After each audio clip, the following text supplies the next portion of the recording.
A les darreries dels anys 70 es va parlar de la fi de la poesia i de la poesia del silenci com a epitafi del gènere. La poesia quedarà només com a matèria dels departaments universitaris, es deia, res més. I en canvi, arribaren els anys 80 i els anys 90 i tot tipus de poesia i de lectors de poesia esclataren aquí i allà. Hi ha col·leccions que venen tants de llibres com d'altres de novel·la. Hi ha lectures i festivals a tot arreu i la gent li ha perdut la por al gènere poètic. La gent llegeix i escolta poesia. És aquesta profecia fallida dels anys 70 una cosa que es pot arribar a complir al segle XXI? Quin paper tenen els nostres poetes a la societat d'avui en dia?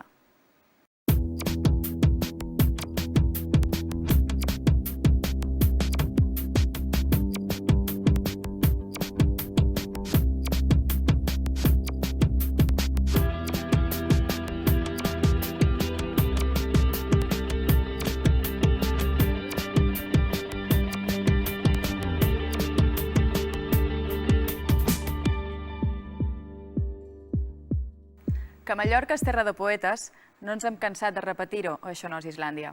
Les illes en si ho són terra de poetes, i la nostra tradició, des de Costa i Alcover o anys més tard Rosselló Pòrcel, és d'una riquesa important.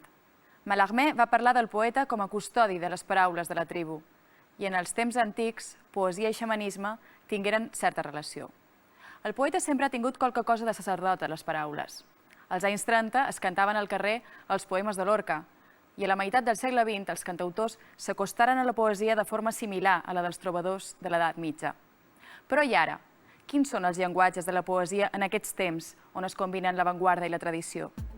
Un insomne i un amic dels monstres, un llunàtic i un caçador de cuques de llum.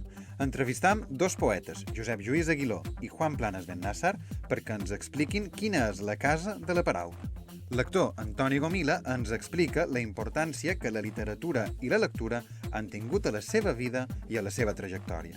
Les cares d'IV3 es confessen i ens diuen què llegeixen, per què i si els agrada.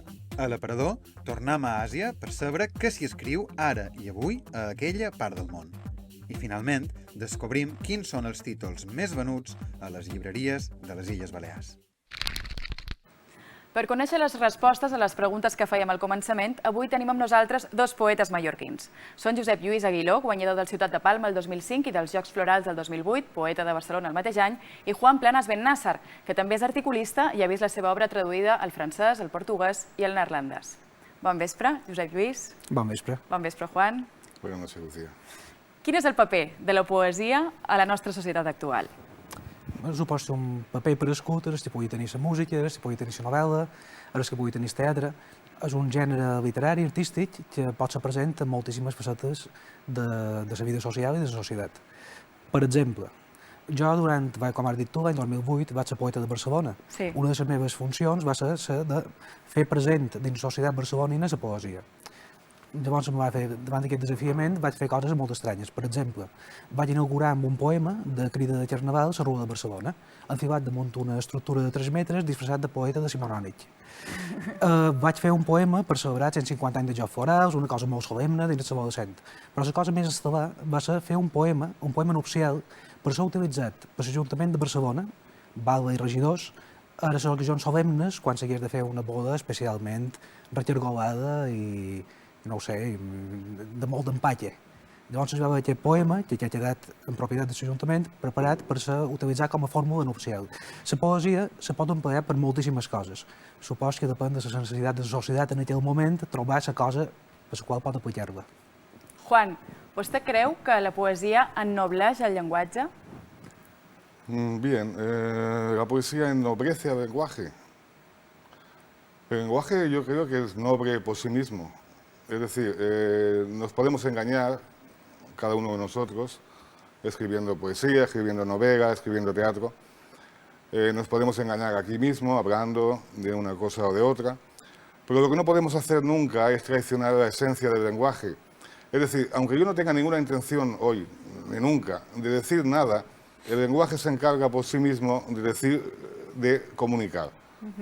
Es decir, la poesía ennoblece el lenguaje en la medida en que uno consigue que sea el propio lenguaje el que enseñe el camino que lleva por sí mismo, ¿no? Antes habéis comentado el tema de la poesía y la sociedad. Me angustiaría mucho que alguien considerase que la poesía tiene que tener alguna servidumbre con respecto a la sociedad. O, en todo caso, no aceptaría jamás ningún utilitarismo de la poesía con respecto a la sociedad. No té cap paper representatiu a la societat? Nada. Absolutamente nada. Per què? Bien, habría que ver de qué sociedad hablamos, ¿no? Pero evidentemente nuestra sociedad ni es tan moderna como pretende, ni tan antigua como ha sido, ¿no? ¿Qué es el tiempo? Esa sería la pregunta fundamental. Y el tiempo es solamente una serie de referencias culturales. Y no es otra cosa, no es ni la vejez, ni la decrepitud, ni la juventud, ni la adolescencia, ni la pubertad. El tiempo tampoco no es el tiempo, los meses, días o años que empleamos en hacer un libro o una obra. No. El tiempo es la vida, el tiempo es la obra. I ja m'he perdido. I pot haver la mateixa poesia a un vídeo de YouTube que un poema escrit? Per què no? La poesia no és un gènere que ve del principi dels temps. Va ser el primer gènere literari. La poesía es un género, Sí, ¿opinas es tú? un género, claro, Comparable a otro. Per què no? Xerrem de novel·la, xerrem de poesia. La poesia tal vegada és el gènere més vist de tots. Sabem que l'Odissea, la Ilíada, varen ser poemes, inicialment. La poesia era un sistema de producció d'un text literari d'una manera que fos fàcil de recordar, que a més fos atractiva, que la gent passés gust, i pràcticament d'ençà del començament dels temps és el mateix. Ara, després, els gèneres literaris han evolucionat, hi ha teatre, hi ha assaig, però bàsicament el primer de tot va ser la poesia, i no veig per què no puguis trobar poesia dins un text escrit com dins un text oral. Inicialment era oral només, la poesia. Sí, visto desde un punto de vista estructuralista, efectivamente es así, o así puede considerarse. Pero hace tiempo ya que he dejado de ver el mundo, de ver la literatura, por ejemplo, o de ver mi propia obra, como algo susceptible de ser entendido de forma sucesiva, de forma, ahora voy para adelante, ahora voy para atrás, ahora vuelvo. I què és un poeta, Idò? Bueno, un poeta básicamente es solamente un señor que escribe poesía. Y solamente es poeta en el instante que escribe poesía. Porque ser poeta todo el tiempo sería espantoso. Entonces, bueno, un poeta cuando es poeta escribe poesía y solamente en ese momento, ¿no? Y por lo demás, evidentemente, eso forma parte de un lapso de tiempo tan mínimo que un poeta, evidentemente, és una cosa molt pequeña, no? Jo estic completament d'acord amb aquest senyor. Realment seria molt trist. D'això sempre ser poeta al 100% i està... Per jo, afegiria una cosa. Hi ha una cosa que jo li dic percepció poètica, que hi ha temporades que la tens. I les temporades te passa una cosa, i veus un poema, i dius, i penses un altre, i dius que hi ha un poema, i seria una cosa molt parescuda a el que podríem dir visió porno. En el moment, com el moment de la teva vida, en el qual tot el que te diuen ho ja has pensat que crema. Llavors, hi ha moments de la vida en el qual tu estàs en mode poeta i tot el que te diuen és susceptible de convertir-se en poesia. És molt dur i molt intens. Més normal que només els passa de vegades. Ara ens trobem en una situació força cínica, socialment parlant. Què creieu, que el cinisme desvirtua la poesia o és una forma de defensar-se? No sé qué tiene que ver el cinismo con la poesía. Eso para empezar. Yo solamente entiendo la poesía como, no como una búsqueda, que eso sería muy pretencioso, sino como algo más complicado todavía, una serie de hallazgos. O sea, tú vas encontrando cosas, ¿no? Y cosas muy hermosas, cosas horribles, cosas espantosas, cosas fantásticas.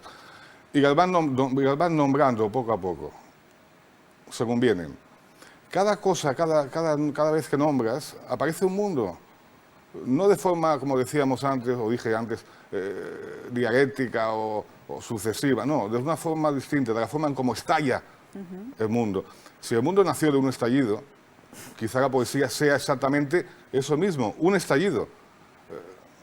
habrá de cinismo, de erudición, de culturalismo, habrá de ironía, habrá de lo que tú quieras. Són adjetivos posteriores al hecho poético. I què penses quan escrius poesia? O és el poema que et pensa tu? Esa es una pregunta que muchas veces me he hecho yo mismo, ¿no? Normalmente mis poemas no piensan exactamente lo que he pensado yo mientras los escribía, ¿no? A veces piensan más, pero es posible que a veces también piensen menos. Quiero decir que me gustaría, y con el último libro, Los lugares del sitio, que voy a presentar la semana que viene, que voy a presentar muy pronto en Madrid y Valencia y en Palma de Mallorca, intento convertir el poema en la réplica más exacta posible del pensamiento, de mi pensamiento. Se consigue a medias. Creo que he dado un paso importante en esa pretensión de que el discurso del pensamiento y el discurso del poema sean la misma cosa. Comparteixes aquesta idea, Josep Lluís? Jo, d'igual manera que l'escultor diu que l'escultura està dins el bloc de pedra, ja és escultura, de vegades te trobes que estàs fent un poema, el qual tu no saps com ha començat, no saps com acabarà, i que quan ho has acabat dius, això no ho he escrit jo, això m'ha passat. I és com una cosa que et pot passar per xerreig, te queda una pedra damunt el xep, i no saps per què ha estat, i té unes conseqüències, i al final aquest fet creatiu té unes conseqüències, aquest fet creatiu atzerós té unes conseqüències que són un poema, el qual tu després t'hi pots reconèixer o no, hi pot haver cinisme, hi pot haver sarcasme, hi pot haver ironia, hi pot haver amor, hi pot haver el que sigui, que tu no te pensaves que li posaries, perquè després és. La poesia és múltiple i divertida. No ets conscient quan l'escrius? Normalment jo som molt conscient de què vull fer i molt inconscient se coneix perquè després me surten coses que no m'havia pensat mai. Gil de Viedma deia que aspirava a ser poema. Què aspires tu quan escrius poesia? Mira, jo som poeta perquè quan era adolescent vaig llegir uns poemes que me varen transformar i vaig dir, això jo ho vull fer, això és una cosa extraordinària i jo vull ser aquest senyor que l'ha escrit. Llavors, de llavors ençà, jo estic intentant escriure aquests poemes. Aquests poemes que un adolescent o una persona major els agafi i digui, mira, això m'ha transformat la vida. Vull ser això o m'ha fet canviar la manera de pensar. És a dir, fer aquella obra d'art que com a bona obra d'art transforma a la persona que la rep i la copsa i la fa pensar d'una altra manera. La poema, Jaime Gil de Viedma tenia una gran frase que jo he utilitzat molt. Li van demanar, ¿y por qué escribe usted poesía? I ell va contestar, por si acaso. Juan, escrius per si de cas? ¿Cómo dices? Escrius poesia per si de cas? ¿Qué es la poesía para mí? Sí. ¿A qué aspiras cuando escribes? ¿Qué aspiro? Sí, a nada. Absolutamente a nada. Mira, lo único importante pienso que es ir haciendo. Sabiendo que haciendo tu obra, te vas haciendo y te vas deshaciendo. No aspiro absolutamente a nada más. Si el libro tiene un lector, bienvenido sea. Si tiene 100, bienvenidos sean. Pero ese no es mi problema. Nadie tiene obligación de leer poesía. Per què poesia? ¿Y por qué no?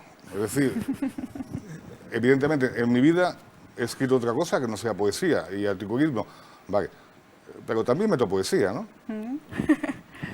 Aleshores, la prosa novel·lística no és un repte ni és una temptació per a vosaltres?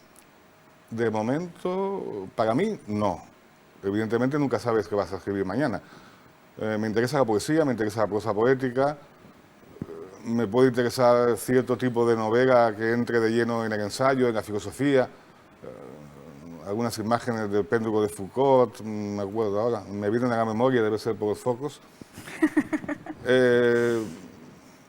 Hay novela admirable, igual que hay ensayo admirable, y básicamente yo leo novela, no leo novela, básicamente leo ensayo, filosofía y básicamente poesía, ¿no?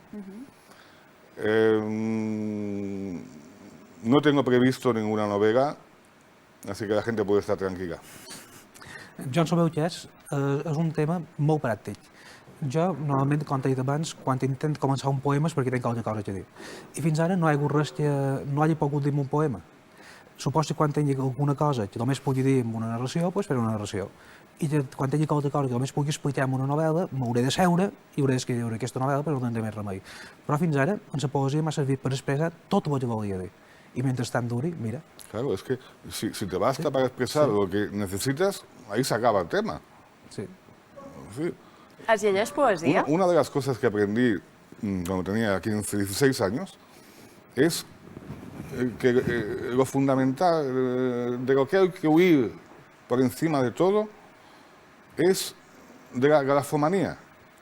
Es decir, de escribir por escribir. Porque no tiene objeto, ni tiene sentido, no te añade nada. Y encima estás gastando un papel que, oye... I sí, exacte, estàs talant arbres. Però es llegeix la poesia? Perquè a vegades tenim la sensació que s'escriu més poesia de la que es llegeix. Jo crec que se llegeix molt la poesia.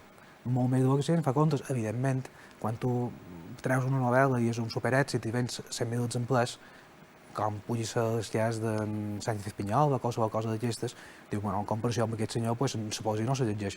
Però jo crec que dins la nostra cultura la poesia té una presència i uns lectors molt fidels i sempre quan fas un acte poètic sempre hi ha aquella gent que ve i diu, t'he llegit, i no t'ho pensava mai, diu, no, però, sí, no havien quedat que no hi havia lectors. I això, ni compren els llibres, i després l'editorial diu, no, se n'han venut. Tiene su público, pero es minoritario, ¿no? Sí, però jo crec que el jazz també, i també el teatre de segon quin tipus també el té. I jo no ens hem de plantejar que si no feim bestsellers, doncs vol tenir el vector d'un bestseller. Hem de saber per què escrivim. No hay ninguna obligación de escribir o de leer. No, tampoc. De leer poesía, o diga teatro, o diga cine. ¿Qué obligación hay? Ja n'hi ha una, ha de ser una cosa per passar gust.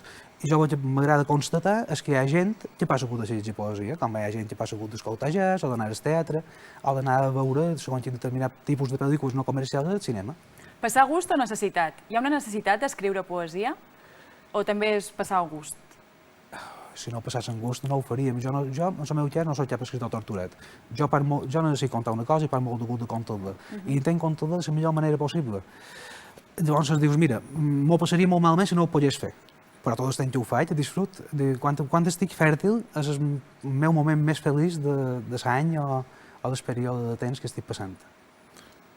Què preguntaves? Si escrius per necessitat o escrius perquè t'agrada, per passar gust. Es una simplificación, ¿no? Escribo por necesidad, sí, escribo por gusto también, escribo por disgusto, seguramente, escribo por solidaridad, algo, escribo igual que respiro, o que abro, o que me muevo. Escrivim perquè no tenim més remei. Escrivim perquè no tenim més remei. Si no, faríem altres coses. Ayer le decía a un compañero, oye, seguramente escribo porque es lo único que sé hacer. Me dice, bueno, no. Y yo digo, bueno, sí. Bueno, que igual no lo sé, que igual no lo sé hacer tampoco, vaya, pero es lo único que sé hacer. Y es lo único que he hecho desde que era pequeño. No voy a cambiar ya, es imposible. I ara mateix què estàs escrivint? Ahora mismo estoy en el periodo postparto, que equivale a que me voy de viaje a Madrid, a Valencia, a presentar mi último libro, Los lugares del sitio. Y con este libro, de que estoy especialmente satisfecho,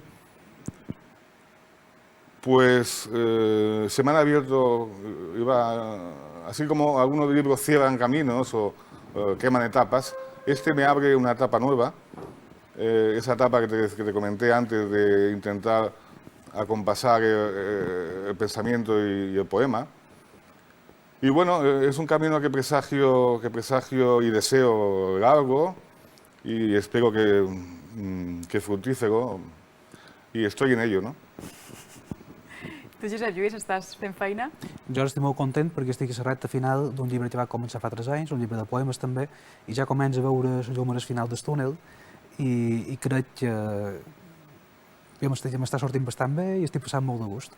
Tant d'escriure com de reescriure, reelaborar, tornar a llegir, tornar a fer totes aquestes coses que tu saps, els escriptors feim, i quedant satisfets. I quan estarà, no ho saps? No ho sé, potser començament de l'any que ve o una cosa així. Encara vull tornar tot enguany per fer-hi feina. I de moment tenim molta lectura que tenim a l'abast, aquí tenim uns quants exemples. I moltíssimes gràcies a tots dos per haver vengut a Això no és Islàndia, ha estat un plaer. Gracias a ti. Moltes gràcies a tu per ser convidada. Que vagi molt bé. I nosaltres ara mateix